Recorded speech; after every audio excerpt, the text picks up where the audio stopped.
Welcome. My name is Michael Player, and I wanted to welcome each of you to this format.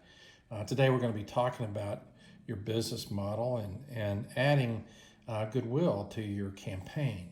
And so by doing so, when you bring in charity or you are benevolent with your business, you are extending the public relations of your name because you're helping your community. And so when you go about setting your objectives and your mission statement for your business, one of the things that you need to do is to ignite the vision that you have with a purpose.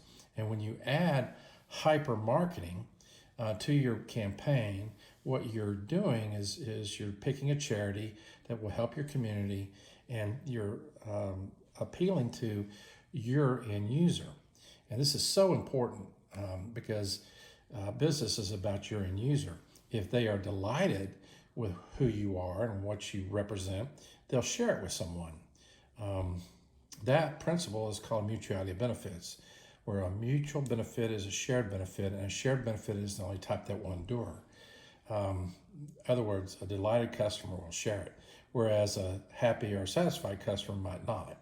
And so when you come approach your end user and you add benevolence to your campaign, that goodwill travels further. And so the two greatest benefits you can offer is time and evaluation.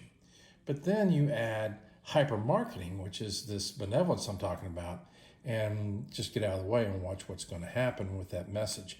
It will permeate through the community, and you'll gain publicity that you didn't think you were going to get.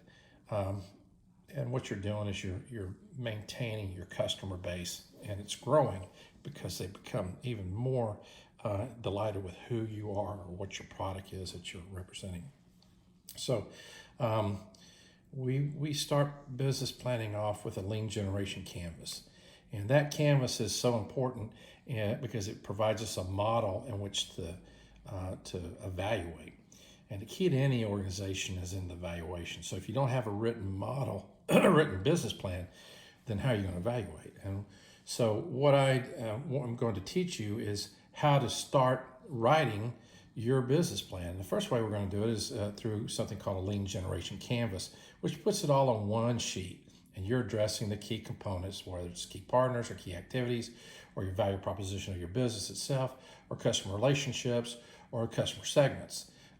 The channels of distribution and the key resources that you have at your disposal will make a big difference in how your business is perceived with your end user. And then we'll address cost structure and revenue streams as we go forward. But the thing that I want you to walk away with is that you must have a plan. And that plan is something that has to be written by you. You can hire someone. I write business plans for $3,000, but it really needs to be coming from you. And it addresses so many of the other things about your business that you need to address. One of them being this end user. And so, that is something that we have many vehicles in which to represent your product or your brand through. And I've put up some marketing services just for you to ponder some of those different vehicles that your message rides along in, whether it's your website or a public relations piece, or even electronic media like radio or TV. These are vehicles for your message to be promoted to your buyer, your consumer, and you need that to be favorable, but mainly you need that to be memorable. Favorable memory is what's going to land you more customers. And advertising is unique and different, so you want to stand out away from your competitors. And this is one way you can do it, by adding hyper marketing, which is adding charity to your plan. So these are the things that we'll be discussing as we go forward with this course. And I welcome your comments and your analogies, your examples that you have through your life that you can share with others. And when we get done with this teaching, I hope that you'll see the importance of truly having a delighted end user. Thank you. We'll talk later.